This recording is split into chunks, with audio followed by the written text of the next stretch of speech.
salah satu makhluk tertua dan paling menakutkan yang tercatat dalam sejarah manusia. Raksasa ini memiliki kekuatan yang tak tertandingi. Teks-teks kuno menyebutkan bahwa senjata buatan manusia manapun tidak dapat membunuhnya. Tubuhnya dapat bergolak di lautan, seperti badai yang hidup. Alkitab menyebutnya Leviathan. Buku itu menggambarkan Leviathan sebagai kekuatan kekacauan nyata, yang mengintai di kedalaman laut. Dan yang aneh adalah, ia tidak sendirian. Jauh sebelum peradaban manapun melakukan kontak. Mesir kuno, Mesopotamia, bahkan dalam mitologi Nordik, semuanya memiliki varian makhluk ini. Jadi apa sebenarnya Leviathan itu? Mitos dan legenda, ingatan kolektif, atau sesuatu yang jauh lebih berbahaya daripada yang kita bayangkan. Disinilah asal-usul yang tersembunyi. Hari ini kita akan menyelami teka-teki kuno ini yang masih membayangi kedalaman samudera hingga kini. Selamat menonton. Kisah Leviathan, pertama kali tersebar di berbagai bagian Perjanjian Lama. Catatan Mazmur dan Yesaya paling detail. Deskripsinya begitu rinci sampai membuat orang curiga. Apakah para penulis sedang mencatat sesuatu yang benar-benar ada? Mari mulai dengan kitab Ayub. Dalam bagian paling mengguncang dari kisah ini, Tuhan sendiri memperkenalkan Leviathan kepada Ayub. Saat itu Ayub sedang menderita tanpa henti. Mulai mempertanyakan mengapa Tuhan mengizinkan penderitaan ada di dunia. Tuhan tidak langsung memberikan jawaban, melainkan merespons dengan serangkaian gambaran yang sangat menggetarkan. Yang paling menakutkan adalah Leviathan.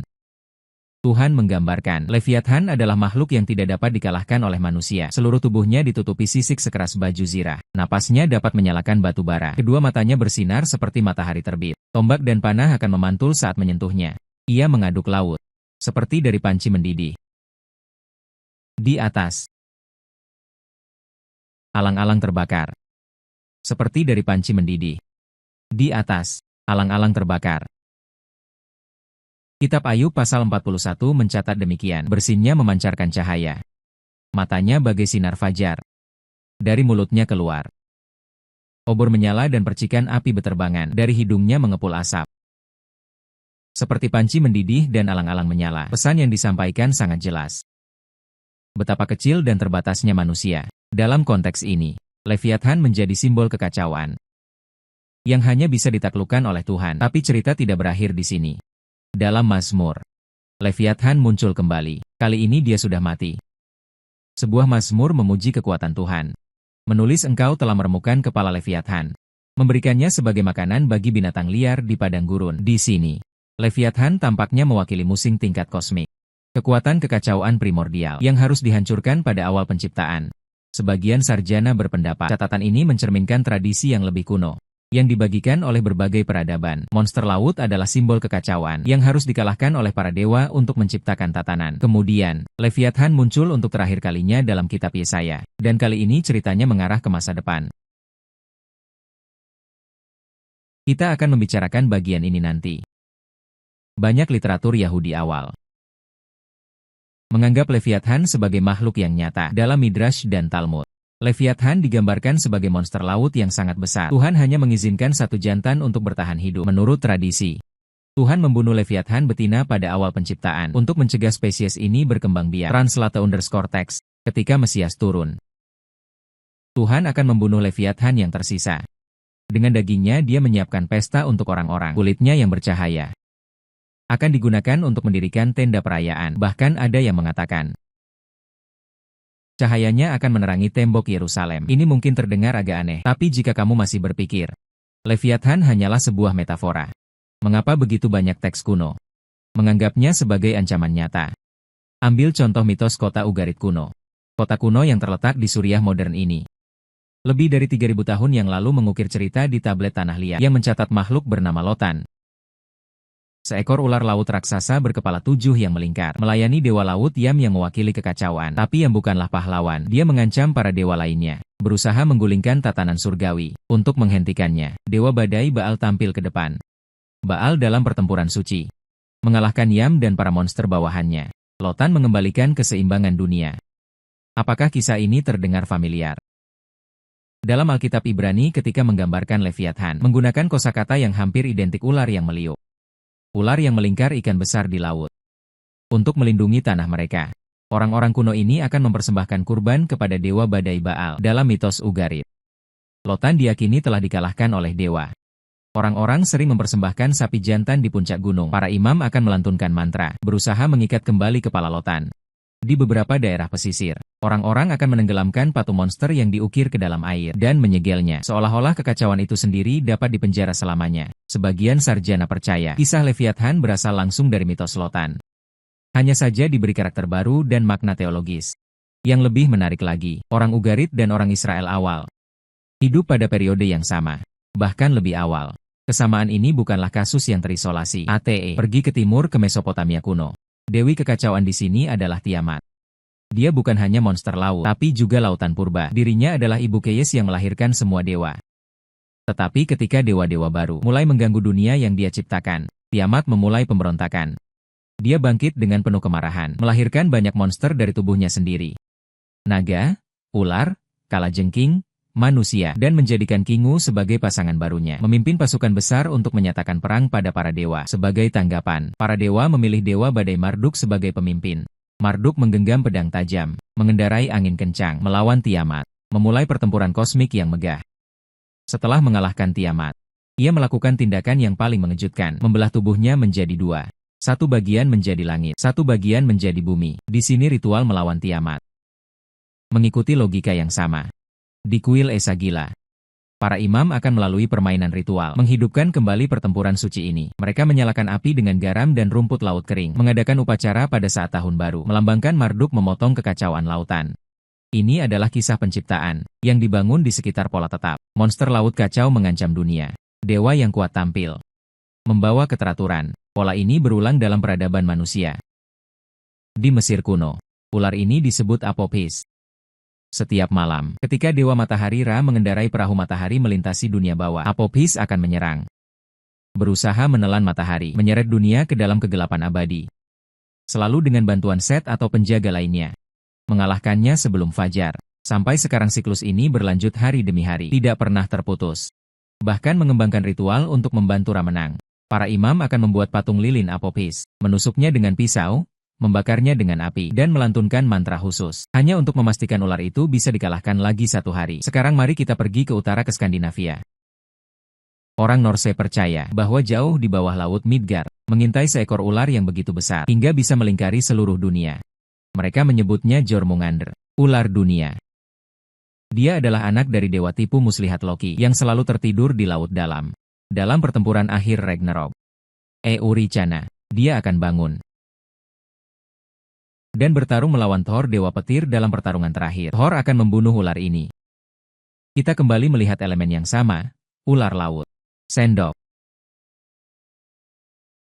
Dewa kekacauan, pertempuran, dan ketertiban. Pola pengulangan yang melintasi peradaban ini telah memikat perhatian para cendekiawan selama berabad-abad. Ini disebut pertempuran kekacauan, sebuah struktur mitos yang ada dalam peradaban-peradaban yang tak pernah bertemu, berkomunikasi, atau bahkan berbatasan. Bangsa Sumeria, Kanaan, Babilonia, Ibrani, Mesir, Nordik. Semua memiliki legenda pertempuran kekacauan mereka masing-masing. Bahkan dalam literatur Weda India, tercatat kisah Dewa Indra membunuh naga Vritra. Vritra menimbun sumber air, menghentikan hujan, dan akhirnya dibunuh oleh Indra dengan senjata Vajra. Mengapa begitu banyak masyarakat yang terpisah ribuan mil? Melahirkan cerita yang sangat mirip. Perasaan umum manusia tentang pertentangan alam dan peradaban, metafora atau ada alasan lain? Beberapa peneliti mengajukan pertanyaan yang lebih berani. Bagaimana jika semua cerita ini, Rota Tiamat Apophis Leviathan, berasal dari satu ingatan bersama? Sebuah ingatan tentang makhluk yang benar-benar ada. Sesuatu dari dunia kuno. Begitu mengerikan dan tak terbendung, hingga ia meninggalkan jejak tak terhapuskan dalam mitologi setiap peradaban yang pernah bersentuhan dengannya. Tentu saja kebanyakan orang menganggap ini hanya mitos. Tapi bagaimana jika saya katakan eksplorasi laut dalam baru-baru ini menemukan gua bawah air raksasa? Ruang luas yang tersembunyi jauh di bawah dasar laut gelap gulita. Yang sangat cocok dengan deskripsi kuno tentang tempat tinggal Leviathan di Laut Mediterania dan Pasifik. Para peneliti menggunakan sonar dan kendaraan yang dioperasikan dari jarak jauh untuk memetakan struktur rongga di bawah dasar laut. Beberapa gua ini memiliki lebar dan kedalaman yang begitu besar sehingga cahaya tidak pernah menyentuh dinding bagian dalamnya. Skala dan struktur gua-gua ini mengingatkan pada deskripsi dalam kitab suci kuno dan mitologi. Leviathan berdiam di jurang yang dalam, di bawah fondasi dasar laut. Pada tahun 1997, Administrasi Kelautan dan Atmosfer Nasional AS merekam suara anomali. Di kedalaman Samudra Pasifik Selatan, hidrofon menangkap sinyal yang sangat kuat. Frekuensinya sangat rendah, jangkauan propagasinya sangat luas, energinya luar biasa besar. Para ilmuwan menamainya blob. Awalnya beberapa orang berpikir, www. Ini mungkin disebabkan oleh pergerakan es atau pergerakan kerak bumi. Ciri suara ini sama sekali berbeda dengan aktivitas geologis. Sebaliknya, sangat mirip dengan pola vokalisasi makhluk hidup. Namun masalahnya adalah, makhluk yang dapat mengeluarkan suara seperti ini, ukuran tubuhnya harus beberapa kali lipat dari paus biru. Hingga saat ini, sumbernya masih belum dikonfirmasi secara resmi. Yang aneh adalah, lokasi pengambilan rekaman ini tidak jauh dari salah satu jaringan gua bawah laut terbesar yang ditemukan manusia. Apakah ini kebetulan? Mungkin iya, mungkin tidak. Tapi misteri terus bertambah. Tahun 2011, penyelam di dasar Laut Baltik menemukan objek bulat aneh. Konturnya hampir sempurna, bagian atasnya datar. Tepiannya memiliki tonjolan seperti anak tangga. Di sekitarnya, meski lingkungannya sangat dingin, batuan menunjukkan jejak hangus yang misterius. Beberapa menyebutnya UFO yang diam, sementara yang lain menganggapnya hanya formasi geologis. Tapi bagi sebagian orang, Puerto Rico sangat mirip dengan jejak yang ditinggalkan sesuatu. Puerto Rico saat mendarat atau muncul ke permukaan. Puerto Rico, dan segitiga Bermuda. Puerto Rico. Perairan antara Miami, Bermuda dan Puerto Rico ini telah membingungkan ilmuwan selama puluhan tahun. Kapal tenggelam tanpa alasan. Pesawat menghilang tanpa mengirim sinyal darurat. Banyak dari penjelasan ini memang masuk akal. Tetapi ada juga yang menunjukkan bahwa perairan di segitiga ini sangat dalam. Gua yang terbentuk dari celah di dasar laut cukup besar untuk menelan seluruh kapal. Bahkan hingga hari ini, depth sea 6.000 titik terdalam segitiga Bermuda. In level komersial 10.000. Sebagian besar area masih belum terpetakan. Unmanned subnormal 10.000. 11.034. Unmanned sub 10901 M. Caleng Air Deep. Ikan transparan bercahaya biologis.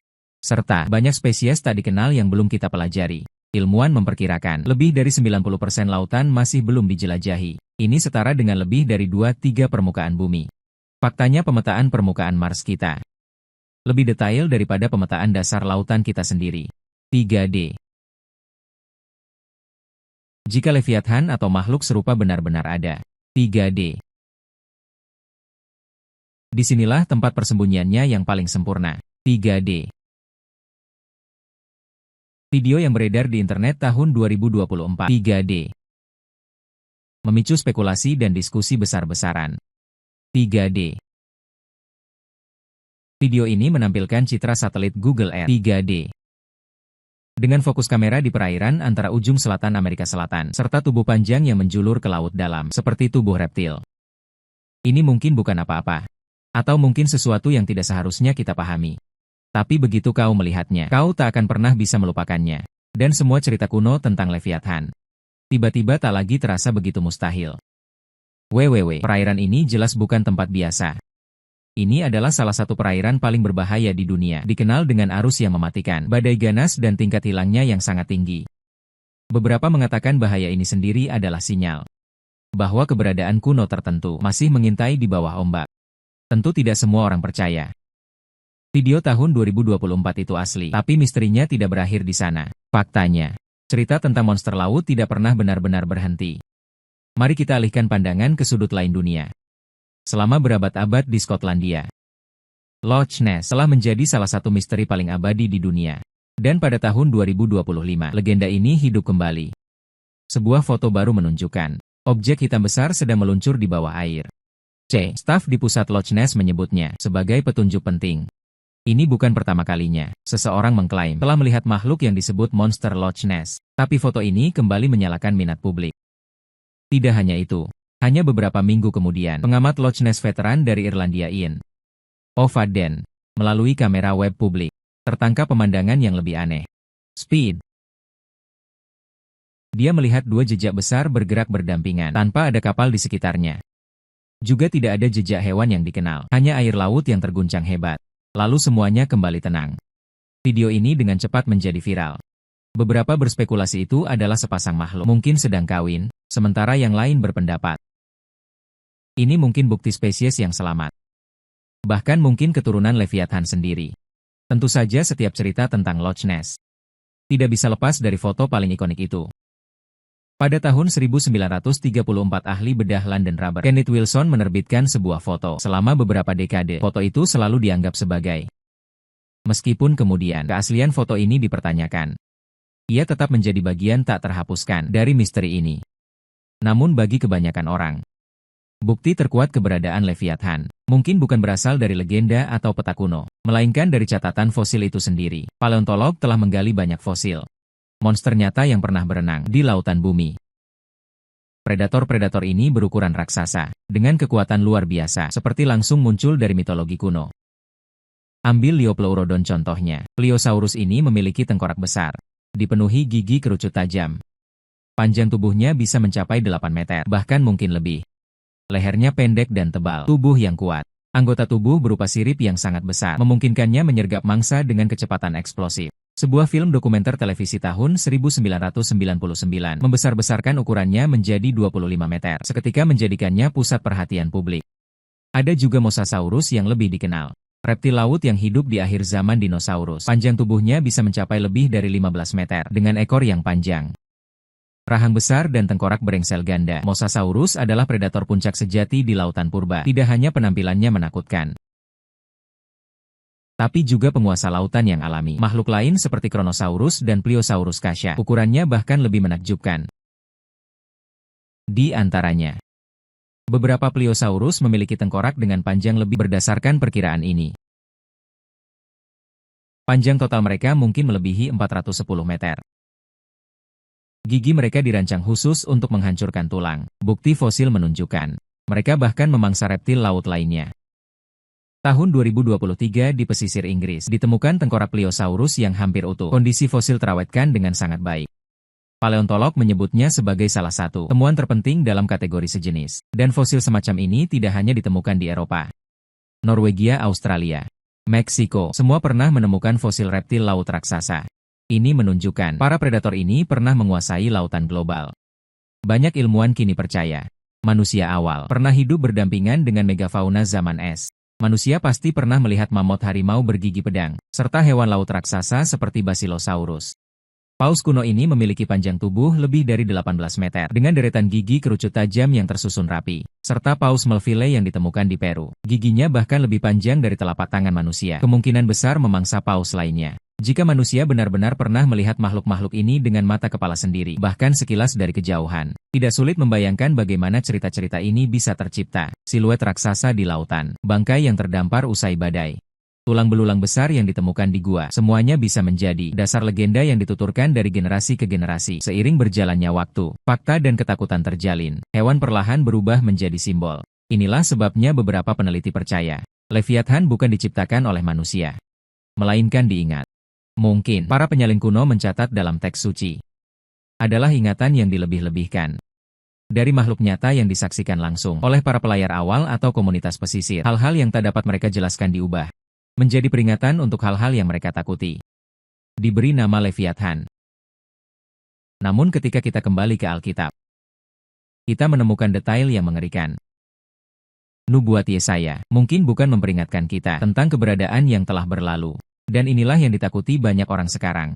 Yesaya 27:1 menuliskan pada hari itu, Tuhan akan menghukum dengan pedangnya yang keras dan perkasa, si buaya, yaitu ular yang meliuk-liuk dan membunuh ikan besar di laut. Ini adalah nubuat. Pada hari itu, dalam ayat suci, biasanya dikaitkan dengan penghakiman akhir dalam Alkitab. Menurut ayat ini, Leviathan bukan hanya perwujudan kekacauan, tetapi juga makhluk yang akan bangkit kembali sebelum dihancurkan oleh kekuatan ilahi. Dan untuk mencapai ini, Leviathan harus kembali terlebih dahulu. Tema yang sama muncul kembali dalam kitab Wahyu ratusan tahun kemudian. Bab 13 mencatat, ada seekor binatang buas besar naik dari laut. Memiliki 7 kepala dan 10 tanduk. Pada setiap kepala terdapat nama yang menghujat. Banyak teolog dan sarjana percaya, binatang laut ini, secara simbolis terkait erat dengan Satan sendiri, tetapi deskripsi wujudnya bergema dengan Leviathan yang lebih kuno dalam Alkitab Ibrani, translate_text. Dan dalam Wahyu pasal 12, seekor naga merah besar muncul lagi, berperang melawan malaikat di surga, akhirnya dilemparkan ke bumi. Beberapa penafsiran menghubungkan naga ini dengan Leviathan yang disebutkan Yesaya. Menganggap Leviathan bukan hanya makhluk legenda, tetapi juga kebaikan dan kejahatan. Bagian dari pertempuran akhir antara tatanan dan kekacauan yang membuat nubuat ini semakin mengganggu adalah banyak orang percaya. Kita telah melihat berbagai tanda yang dinubuatkan dalam Alkitab. Sungai-sungai mengering. Sungai Efrat yang memiliki makna Alkitabiah mendalam mengering lebih cepat dari sebelumnya di beberapa daerah. Munculnya lubang dan gua misterius memicu spekulasi tentang apa yang tersembunyi di bawah tanah. Bahkan ada yang mengklaim mendengar suara atau erangan di tempat-tempat ini. Meski laporan ini belum dikonfirmasi. Sementara itu, ada laporan air berubah menjadi merah di seluruh dunia. Penyebabnya termasuk polusi alga atau reaksi kimia. Tapi bagi orang beriman, ini lebih terlihat seperti penggenapan nubuat lainnya. Air berubah menjadi darah, seperti yang digambarkan dalam Alkitab. Ditambah dengan perilaku makhluk laut yang semakin aneh. Ikan laut dalam terdampar secara massal dan tidak normal. Paus berenang ke pantai secara berkelompok. Pola yang mengganggu mulai muncul. Apakah benar ada sesuatu yang bangun di kedalaman lautan? Ada juga teori yang lebih spekulatif, menggabungkan bahasa Alkitab dengan eksplorasi ilmiah. Beberapa peneliti mengusulkan, bulan khususnya siklus gravitasinya mungkin memiliki kekuatan untuk mengganggu apapun yang ada di bawah dasar laut. Sama seperti bulan dapat memicu pasang surut. Apakah dia juga bisa memicu keberadaan kuno yang tertidur di dasar laut? Tentu saja ini masih murni teori. Tetapi bagi banyak orang, berbagai tanda telah muncul. Jika catatan literatur kuno benar, maka Leviathan tidak hanya nyata. Dia juga sedang menunggu di suatu tempat di jurang, lalu di akhir cerita. Menurutmu apa sebenarnya Leviathan itu? Subscribe mitos, monster, atau semacam keberadaan yang lebih mendalam? Silakan tinggalkan pendapat Anda di kolom komentar.